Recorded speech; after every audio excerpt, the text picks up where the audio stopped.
नमस्कार, बहुत स्वागत है आपका। मैं हूं आपके साथ प्रेरणा मिश्रा। ग्लोबल इन्वेस्टर्स समिट के लिए मध्य प्रदेश की राजधानी पूरी तरह तैयार है। विदेशी मेहमानों के आगमन को लेकर सभी इंतजाम पुख्ता कर दिए गए हैं और अब इंतजार है तो 24 और 25 तारीख का, जब देश के दिल मध्य प्रदेश में सबसे बड़ा ग्लोबल इन्वेस्टर्स समिट शुरू होगा और इसका उद्घाटन करेंगे देश के प्रधानमंत्री नरेंद्र मोदी, जिनका मिनट टू मिनट कार्यक्रम भी सामने आ चुका है। तो क्या रहने वाला है जीआईएस में खास, करेंगे चर्चा, लेकिन उससे पहले ये रिपोर्ट देखिए।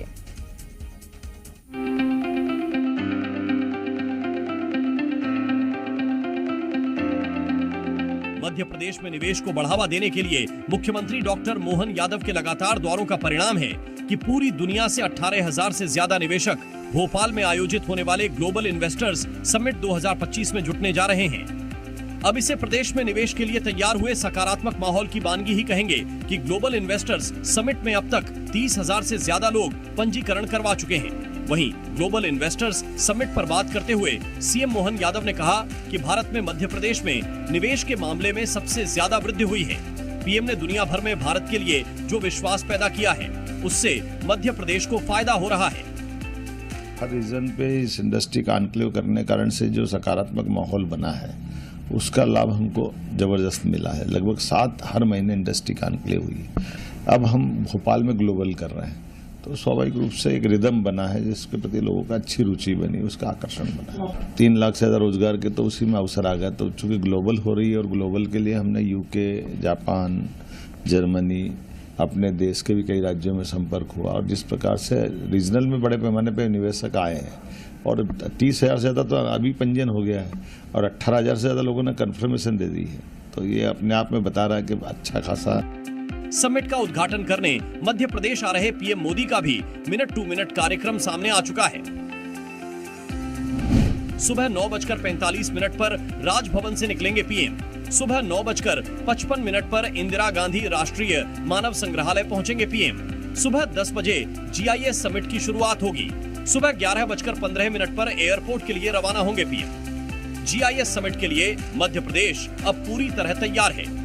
राजधानी भोपाल में सभी मेहमानों के आवागमन की बेहतर सुविधाएं की गई हैं। तो वहीं इसके साथ ही कई ऐसी बातें हैं जो इस समिट को बेहद खास बना रहा है। ब्यूरो रिपोर्ट, जी मीडिया। और चलिए चर्चा करेंगे। इस वक्त हमारे साथ भारतीय जनता पार्टी से पक्ष रखने के लिए पंकज चतुर्वेदी जी जुड़ गए और थोड़ी देर में आदित्य जैन जी भी हमारे साथ जुड़ेंगे और बातचीत हम उनसे भी करेंगे। वे अर्थशास्त्री हैं। लेकिन पंकज जी, सबसे पहले आपका स्वागत करती हूँ और सबसे पहले तो बधाई। इतना बड़ा आयोजन मध्य प्रदेश की राजधानी भोपाल में होने जा रहा है और इससे पहले हमने सीएम के विदेश दौरे भी देखे। क्या अब इसके माध्यम से संकेत दिया जा रहा है मध्य प्रदेश की जनता को? देखिए, मध्य प्रदेश में भारतीय जनता पार्टी के प्रेरणा जी संकल्प पत्र में उल्लेखित है जी कि मध्य प्रदेश की प्रति व्यक्ति आय जो बीमारू कांग्रेस के शासन में 11,000 रुपए प्रति व्यक्ति थी, वो 2023 के चुनाव तक 1,40,000 रुपए थी। इस प्रति व्यक्ति आय को बढ़ाकर डबल करना, और यदि प्रति व्यक्ति आय डबल करने का लक्ष्य सरकार लेकर चलती है, जो भारतीय जनता पार्टी की सरकार है भाजपा के संकल्प पत्र के आधार पर, तो सबसे ज्यादा यदि आवश्यकता है वो है उद्योग धंधों का विस्तार करने की और रोजगार की परिभाषा को स्वरोजगार के रूप में परिभाषित करने की। और इसी भाव भावना के साथ माननीय मुख्यमंत्री मोहन यादव जी ने एक अभिनव प्रयोग किया। पहले रीजनल लेवल पर समिट, फिर इंटर स्टेट लेवल पर हर राज्य के राजधानी माननीय मुख्यमंत्री जी गए और फिर ग्लोबल लेवल पर, चाहे वो यूके का ट्रिप हो, जर्मनी की ट्रिप हो, जापान का ट्रिप हो। अब जापान जैसा देश कंट्री पार्टनर है, जर्मनी इस इवेंट में कंट्री पार्टनर है और लगभग जो रोजगार के 3 लाख से अधिक रोजगार के अवसर और 7-8 लाख करोड़ से अधिक का इन्वेस्टमेंट यदि अनुमानित है, तो मुझे लगता है कि ये जो इन्वेस्टर समिट है, मध्य प्रदेश की 8वीं इन्वेस्टर समिट है, ये मध्य प्रदेश के विकास में एक मील का पत्थर साबित होगी। और इस सबके लिए माननीय मुख्यमंत्री जी और बीजेपी की सरकार साधुवाद का पात्र है कि जिस प्रकार के समयकाल परिस्थिति के आधार पर, जिस प्रकार के राजनीतिक, प्रशासनिक और सामाजिक और आर्थिक वातावरण की आवश्यकता मध्य प्रदेश को है, उस आधार पर माननीय मुख्यमंत्री मोहन यादव जी और सरकार के तरफ से प्रयास किए गए और जितना श्रम किया सरकार ने, सरकार के स्तर पर, अभी भी हम लोग उस कार्यक्रम स्थल से, जहां हमारे संगठन के आदरणीय अध्यक्ष सुनील शर्मा जी सबका दौरा था, कार्यक्रम स्थल पर थे एक एक चीज की तैयारी, क्योंकि प्रधानमंत्री जी ग्लोबल इन्वेस्टर समिट में रहेंगे और उसके पूर्व संध्या पर 23 तारीख को भारतीय जनता पार्टी के तमाम मंत्री, सांसद, विधायक और प्रदेश के कुछ पदाधिकारियों से संवाद करेंगे, जो हमारा कुशाभाऊ ठाकरे कन्वेंशन सेंटर है। तो बहुत बड़ा दिन है कि प्रधानमंत्री जी अपने इस तीसरे कार्यकाल में मध्य प्रदेश की धरा पर 2 दिन रुकेंगे, और वो भी आयोजन ग्लोबल इन्वेस्टर समिट के जैसा। और समापन पर आप देखिए कि हम देश के सबसे सशक्त राजनेताओं में से आदरणीय अमित शाह जी 25 तारीख को इसके समापन कार्यक्रम में मौजूद रहेंगे। तो मुझे लगता है कि एक ये अद्भुत आयोजन होने वाला है, और भूतो न भविष्यति प्रकार का आयोजन है। जैसी तैयारी सरकार ने, संगठन ने, माननीय मुख्यमंत्री महोदय आयोजन की है, अद्भुत होने वाला है निश्चित रूप से। और मैंने ये भी देखा पंकज जी कि भोपाल की तस्वीर बदल गई है, राजधानी को दुल्हन की तरह सजाया गया है इस विशेष आयोजन के लिए। 2 दिन नेशनल से लेकर इंटरनेशनल मेहमान आ रहे हैं और प्रधानमंत्री आ रहे हैं, उसकी तैयारियां किस तरह की हैं और क्या क्या शोभाएं देखने मिलेंगी, मैं इस बात की जानकारी भी चाहूंगी सर आपसे। देखिए प्रेरणा जी, अद्भुत छटा, शोभा और अनुपम वातावरण निर्मित होने वाला है। और जैसा आपने कहा कि हमारी तो भारतीय संस्कृति अतिथि देवो भव, और ये सारे वो अतिथि हैं जिनमें से कुछ भारत के हैं, कुछ विदेश के हैं, कुछ अलग अलग भिन्न भिन्न देशों के राजदूत और दूतावास के, वहां के जो वाणिज्य अधिकारी वो सम्मिलित होंगे। माननीय प्रधानमंत्री जी, गृह मंत्री जी, बाकी राज्यों से कुछ और बड़े जो व्यापारिक लोग हैं, वो भारत के जितने बड़े उद्योग घराने, जितने बड़े सारे, जिसका नाम गिनिए उंगली पर, लगभग सबसे कोई ना कोई उस मुख्य बिजनेस घराने का मुख्य कर्ता धर्ता या उनका मुख्य जो पदाधिकारी है वो इस कार्यक्रम में है। तो जब इस स्तर का आयोजन और इस स्तर के अतिथि हों, तो मध्य प्रदेश में प्रेरणा जी किसी चीज की कमी तो है नहीं। प्रकृति ने भरपूर आशीर्वाद इस मध्य प्रदेश को दिया है। ढेर सारे देव स्थल, तीर्थ स्थल इस मध्य प्रदेश में है। हम उत्तर के कुछ राज्यों को देवभूमि कहते हैं, पर हमारा मध्य प्रदेश भी कम नहीं है, जहां तमाम प्रकार के ऐसे धार्मिक स्थल हैं। कई सारे लोग जो भारत सरकार की प्रसाद योजना थी, पिछली हमारी सरकार ने बनाए, चाहे वो महाकाल का लोक हो, ओमकारेश्वर का लोक हो, एकात्म लोक हो। राजधानी भोपाल में आप देखेंगे तो देश की नहीं बल्कि दुनिया की एक ऐसा पहले राज्य की राजधानी है कि जहां दिन में जिस सड़क पर मनुष्य, मानव विचरण करता है, रात में उसी सड़क पर शेर विचरण करते हैं, और किसी प्रकार का ह्यूमन टाइगर कन्फ्रंटेशन नहीं है। रातापानी अभ्यारण्य जो है वो राजधानी भोपाल की सीमा से सटा हुआ है। अब ढेर सारी वाटर बॉडीज भोपाल में है। तो जो मध्य प्रदेश का मूल कल्चर है, हमारा जो आदिवासी कल्चर है, जो हमारी संस्कार और संस्कृति है, उसके आधार पर, प्रकृति की छटा के आधार पर, जहां प्रधानमंत्री जी रुकेंगे, अतिथि रुकेंगे, वो पूरा जो है नो व्हीकल जोन है। सिर्फ वहाँ जो इलेक्ट्रॉनिक व्हीकल्स हैं, जो ईवी बैटरी वाले व्हीकल्स हैं, वो ऑपरेट करेंगे। और पूरी कोशिश की गई है कि अतिथियों का जो रहने के सत्कार की व्यवस्था है, उसको पूरा प्राकृतिक और मध्य प्रदेश की जो संस्कृति, इसके आधार का रूप दिया जाए। और सबको जो व्यंजन परोसे जाएंगे, वो मिलेट के, जो हमारा मोटा अनाज है, उसके व्यंजन होंगे। प्रधानमंत्री जी गुजरात से हैं, तो गुजरात के भी कुछ डिशें, गुजराती कढ़ी है, गुजरात की खिचड़ी है, रागी की बालूशाही है, गाजर का हलवा भी है, अखरोट का हलवा भी है। और इस सबसे बड़ी चीज क्या है कि पूरा मध्य प्रदेश, प्रेरणा जी, दिल खोलकर मध्य प्रदेश के अतिथियों का स्वागत कर रहा है, क्योंकि हम सब मिलकर मध्य प्रदेश को, जो अभी टॉप 5 स्टेट्स में है देश के, मध्य प्रदेश का शीर्षस्थ राज्य बनाना, देश का शीर्षस्थ राज्य बनाना चाहते हैं कि जो देश के विकसित राज्यों में नाम आए, तो हमारे मध्य प्रदेश का नाम प्रथम पग पर आए। इस दिशा में सरकार प्रयास कर रही है, और इसी भावना के साथ बिल्कुल अनुपम प्राकृतिक रूप से, सांस्कृतिक रूप से, सांस्कृतिक रूप से, भोजन के आधार पर, आपको यहाँ तक भोजन में, संवाद में जो उनके सहायक रहेंगे, सब जगह आपको मध्य प्रदेश की जो हमारी संस्कार और संस्कृति है की झलक देखने को मिलेगी। बिल्कुल। और एक बात बहुत महत्वपूर्ण कही पंकज जी आपने, मध्य प्रदेश ऐतिहासिक विरासत है, देश की प्राकृतिक विरासत है, आध्यात्मिक विरासत है, और अब मुझे लगता है आर्थिक विरासत भी बनने की ओर मध्य प्रदेश ने एक कदम बढ़ा दिया है। मैं लौटूंगी आपके पास सर। हमारे साथ आदित्य जैन जी जुड़े हुए हैं, अर्थशास्त्री हैं। आदित्य जैन जी, आपका बहुत स्वागत करती हूँ जी मध्य प्रदेश छत्तीसगढ़ में। सर, 24 और 25 फरवरी को मध्य प्रदेश में जो विशाल आयोजन होने जा रहा है, भव्य आयोजन होने जा रहा है, वो इसलिए कि मध्य प्रदेश में इन्वेस्टमेंट को और बढ़ावा मिल सके। इस आयोजन का जिसमें प्रधानमंत्री शुरुआत में शामिल हो रहे हैं और अंत में देश के गृह मंत्री शामिल हो रहे हैं, क्या प्रभाव मध्य प्रदेश के साथ साथ देश की इकोनॉमी पर पड़ेगा, ये समझाइएगा सर। देखिए, सबसे बड़ी बात तो ये है कि इस समय हिंदुस्तान में कंजम्पशन स्टोरी चल रही है और इंडिया में ग्रोथ की, भारत में ग्रोथ की अपार संभावना है। उसके अलावा देखें, अगर मध्य प्रदेश के परिप्रेक्ष्य में देखें तो हमारे मध्य प्रदेश में जो इंफ्रास्ट्रक्चर है और जो भौगोलिक स्थिति है उसको देखते हुए हमारे प्रदेश में भी अपार संभावना है। पहली बार ऐसा हो रहा है कि कार्य को करना है, ऐसा तय हो गया है कि अब काम में अब सफलता मिलनी है। हम देख रहे हैं कि केंद्र की सरकार भी हमारे को सपोर्ट कर रही है। माननीय प्रधानमंत्री जी, माननीय वित्त मंत्री जी, खासतौर पर प्रदेश के यशस्वी मुख्यमंत्री जी मैंने अमूल चूल परिवर्तन लाकर दिन रात जुटे हुए हैं। आप देखिए कि कल मैसेज आया जर्मनी से कि वो कंट्री पार्टनर होकर शामिल हो रहे हैं। मध्य प्रदेश में कृषि में अपार संभावना, आज भी पूरे देश में और विदेश में हमारे यहाँ का गेहूं नंबर 1 कहलाता है। दूसरा, फार्मा सेक्टर में हमारे यहाँ अपार संभावना है। फार्मा सेक्टर के मैन्युफैक्चरिंग के अलावा अगर अपार संभावना है तो हमारे यहाँ हॉस्पिटलाइजेशन की है। बड़े बड़े अभी लगभग 3 करार जो शुरुआत में होंगे, सर गंगाराम हॉस्पिटल, अडानी और एक दूसरे हैं उनसे, तो ये इसके लिए कैटेगरी बनाई गई।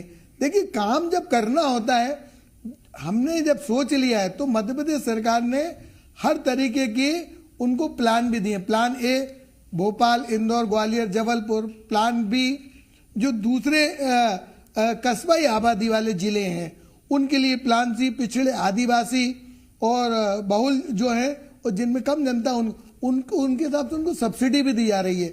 और सब्सिडी के अलावा ये भी तय किया गया है कि अगर इससे ज्यादा का निवेश होता, प्लान ए में उन्होंने बोला है कि 500 करोड़ से ज्यादा का निवेश होगा तो डायरेक्ट मुख्यमंत्री के पास जो CCIP कमेटी है, कैबिनेट कमेटी फॉर इन्वेस्टमेंट, वो सब्सिडी बढ़ा सकती है। प्लान बी में उन्होंने लिखा है कि 100 बेड और 50 बेड के जो अस्पताल होंगे 75 करोड़ रुपए का निवेश से ज्यादा होगा तो हम सब्सिडी बढ़ा सकते हैं। प्लान सी में भी इसी तरह का बनाया है।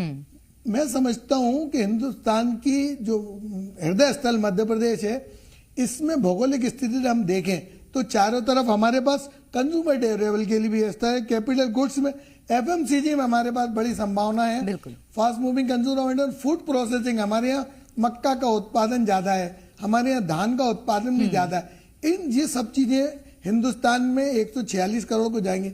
अभी कल की बात कर रहा हूँ, टेस्ला ने हिंदुस्तान से में आने के लिए बात चल रही है। तो मध्य प्रदेश में ऑटो कंपोनेंट्स की बहुत सारी फैक्ट्री है, उनसे ये तय है कि आप ऑटो कंपोनेंट्स वो हिंदुस्तान में लेंगे।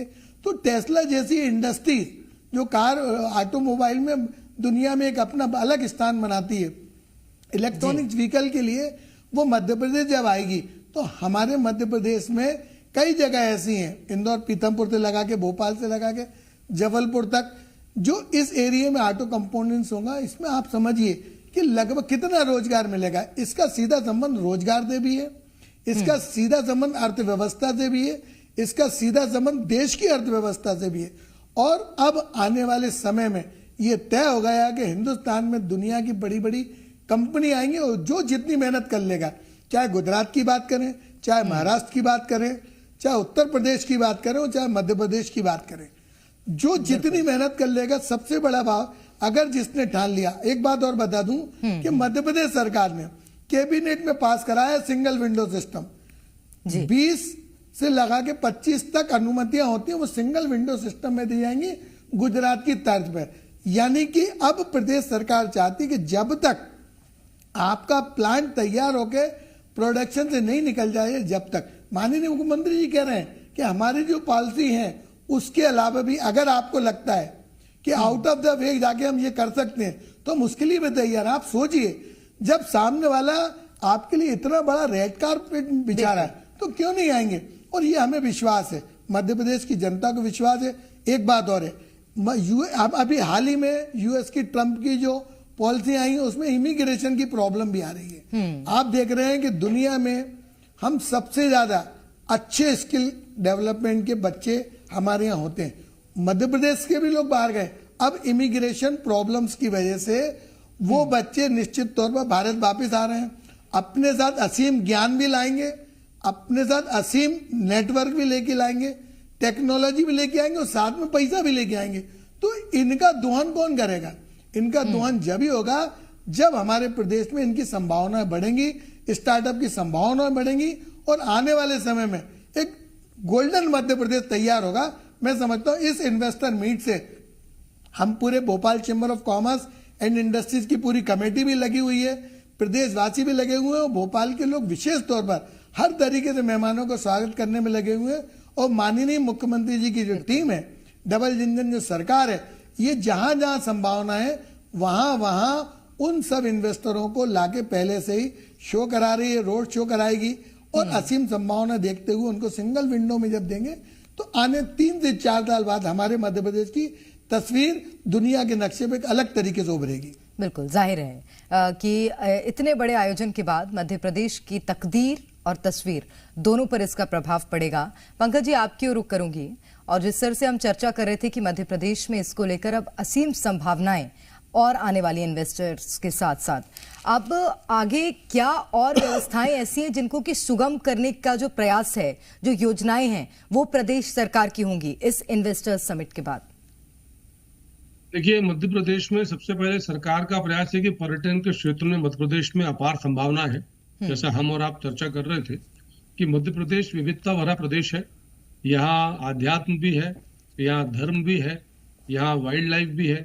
आप सोचिए कि टाइगर स्टेट मध्य प्रदेश, चीता state Madhya Pradesh, leopard state Madhya Pradesh, घड़ियाल स्टेट मध्य प्रदेश, गिद्ध स्टेट मध्य प्रदेश, 5 बड़े सारे, तेंदुए का स्टेट जो है, लेपर्ड स्पेन का, ये मध्य प्रदेश की में सबसे ज्यादा जनसंख्या है। तो इस ऐसा अभिनव, फिर यदि वाइल्ड लाइफ की बात करें तो मध्य प्रदेश देश के उन राज्यों में जिसमें हाईएस्ट जो फॉरेस्ट कवर आज की तारीख में यदि बात करें तो मध्य प्रदेश में सबसे अधिक वन क्षेत्र है। मैंने आदिवासी भाई बहनों की बात करी। मध्य प्रदेश देश के सर्वाधिक आदिवासी भाई बहन वाले राज्य में सम्मिलित है, तो वो उनकी संस्कार संस्कृति। फिर मध्य प्रदेश में 2 ज्योतिर्लिंग है, बाबा महाकाल और बाबा ममलेश्वर ओंकारेश्वर में, ये ज्योतिर्लिंग है। पीताम्बरा पीठ जैसा स्थान, मैयर की देवी माता जैसा, सलगरपुर की देवी माता, बगलामुखी देवी जी, तमाम सारे, राम राजा सरकार और छा। आप यदि उंगली पर गिनने बैठोगे तो अद्भुत संभावनाएं मध्य प्रदेश में है। और फिर मध्य प्रदेश में सड़कों का जबरदस्त नेटवर्क, मध्य प्रदेश में सिंचित भूमि का जबरदस्त नेटवर्क, मध्य प्रदेश में वेयर हाउसिंग की संभावना है। और प्रेरणा जी, लैंडलॉक स्टेट है, हमारे पास कोई समुद्र नहीं है, तो वो हमारी अभिशाप ने वरदान बना दिया मुख्यमंत्री जी ने कि लैंडलॉक स्टेट है, कोई दिक्कत नहीं, सड़कें अच्छी बना देंगे। तो मध्य प्रदेश में हम देश के बीचों बीच है। मध्य प्रदेश से दक्षिण भारत जाना हो, उत्तर भारत जाना हो, पूर्व जाना हो, पश्चिम जाना हो, लगभग बराबर दूरी है। 1 नंबर रोड का नेटवर्क है, शानदार ट्रेन की अवेलेबिलिटी है। रेल मंत्रालय ने 3-3, 4-4 लाइन बनाई है, सेपरेट फ्रेट कॉरिडोर बनाया है। मध्य प्रदेश की सरकार ने यहाँ निवेश पर तो सुविधा दी है। आप यदि मध्य प्रदेश में निर्यात की स्थिति बढ़ती है, यदि आपका उत्पाद निर्यात की सीमा को पार करता है, 100 करोड़ के ऊपर निर्यात जाता है आपका, तो आप फिर देख के चलिए कि आपको विशेष लाभ है। निर्यात टैक्स के ऊपर छूट है, निवेश के ऊपर आपको छूट है। मध्य प्रदेश के लोगों को यदि आप रोजगार देते हैं तो 2% आपको इसकी विशेष छूट है। तो ढेर सारी योजनाएं कोशिश में है और सरकार का प्रयास ये है कि ये एक जो ग्लोबल इन्वेस्टर समिट जो 8वीं है 2025 की, जिसमें प्रधानमंत्री जी स्वयं उपस्थित हैं, एक ऐसी इन्वेस्टर समिट हो जिसकी छाप मध्य प्रदेश पर आने वाले 25-50 साल तक। और हमारा विजन तो बहुत साफ है प्रेरणा जी, ये विषय 2025, 28, 2030, 35 का ही नहीं, ये 2047 के भारत का, उस 2047 के भारत में मध्य प्रदेश की क्या भूमिका और स्थान होगा, उस विषय का है। और इसीलिए सारे के सारे प्रयास और श्रम इस बात के हैं कि मध्य प्रदेश का जो नौजवान है, हमारी जो बहन बेटियां हैं, जो भाई बहन है, वो नौकरी मांगने वाले नहीं, रोजगार देने वाले बने, उस आधार पर काम करें। केंद्र सरकार की ढेर सारी योजना है, चाहे मुद्रा योजना की बात हो या रेडी पटरी वाले तक की योजना की बात हो, फिर आवास की योजना की विशेष सुविधा करने के लिए, आप गरीब तो आपको आवास की योजना, उपचार जैसी योजना।